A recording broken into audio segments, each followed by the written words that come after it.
पाकिस्तानी सेना ने बंगाली लोगों पर कहर बरपाया। लाखों लोग मारे गए, महिलाओं पर अत्याचार हुए, लेकिन भारत ने हाथ बढ़ाया, ट्रेनिंग दी, हथियार दिए और युद्ध लड़कर साल 1971 में बांग्लादेश को आजादी दिलाई। इंदिरा गांधी ने दुनिया घूमकर पाक अत्याचारों की कहानी सुनाई। 3 दिसंबर 1971 में पाकिस्तान ने भारत पर हमला कर दिया। ऑपरेशन चेकमेट खान चलाया। भारत ने जवाब दिया। भारतीय सेना, नेवी, एयरफोर्स सबने मिलकर लड़ाई लड़ी और 13 दिन में पाक सेना हार गई। 16 दिसंबर 1971 को ढाका में लेफ्टिनेंट जनरल नियाजी ने जनरल अरोड़ा के सामने सरेंडर कर दिया। 93,000 पाक सैनिकों ने आत्मसमर्पण किया। भारत ने भी 3,000 सैनिक बलिदान दिए और बांग्लादेश को आजाद करा दिया। शेख मुजीबुर रहमान की बेटी शेख हसीना पहली बार 1996 से 2001 तक पीएम रही।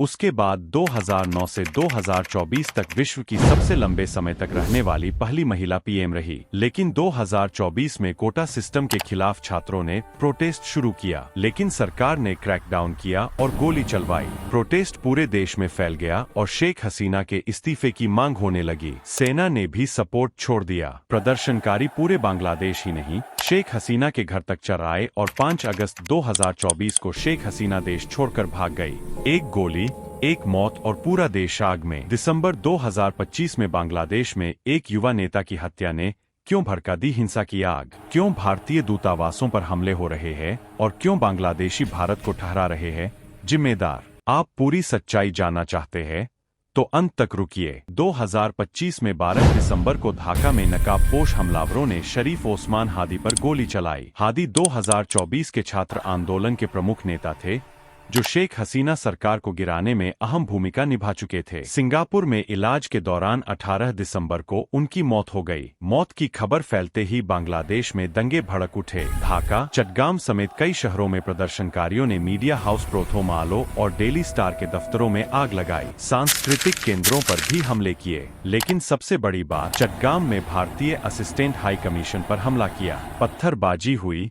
नारे लगे, भारत को निशाना बनाया जा रहा है। हादी की मौत के बाद हिंसा नहीं थमी। मयमनसिंह में एक हिंदू युवक दीपू चंद्र दास की भीड़ ने पीट कर हत्या कर दी। न्यू बांग्लादेश में ऐसी हिंसा, अल्पसंख्यक अभी भी डरे हुए हैं। भारत ने भी चिंता जताई। शेख हसीना ने भारत से कहा, यूनुस सरकार हिंसा रोकने में नाकाम है, एक्सट्रीमिस्ट को बढ़ावा दे रही है। लेकिन यूनुस सरकार ने हिंसा को फ्रिंज एलिमेंट्स का काम बताया, शांति की अपील की। लेकिन प्रदर्शनकारियों का दावा है कि हादी के हत्यारे भारत भाग गए, इसीलिए भारतीय मिशनों पर हमले हो रहे हैं। हादी खुद भारत विरोधी माने जाते थे, लेकिन इन हमलों में कोई सबूत नहीं है। अंतरिम सरकार ने हमलों की निंदा की। मॉर्निंग घोषित किया गया। भारत ने भी माइनॉरिटी सेफ्टी पर चिंता जताई। बांग्लादेशियों का कहना है कि हादी के हत्यारे भारत की तरफ भागे हैं और शेख हसीना भी भारत भाग गईं। इसलिए बांग्लादेशी भारत का विरोध कर रहे हैं और अल्पसंख्यकों पर अत्याचार कर रहे हैं। इसके खिलाफ भारत में भी प्रोटेस्ट हो रहा है। दिल्ली में भी बांग्लादेशी हाई कमीशन के बाहर हजारों की भीड़ ने प्रोटेस्ट किया। कोलकाता में भी डिप्टी हाई कमीशन के सामने जोरदार मार्च निकाला। विश्व हिंदू परिषद और बजरंग दल के कार्यकर्ता सड़कों पर उतर आए।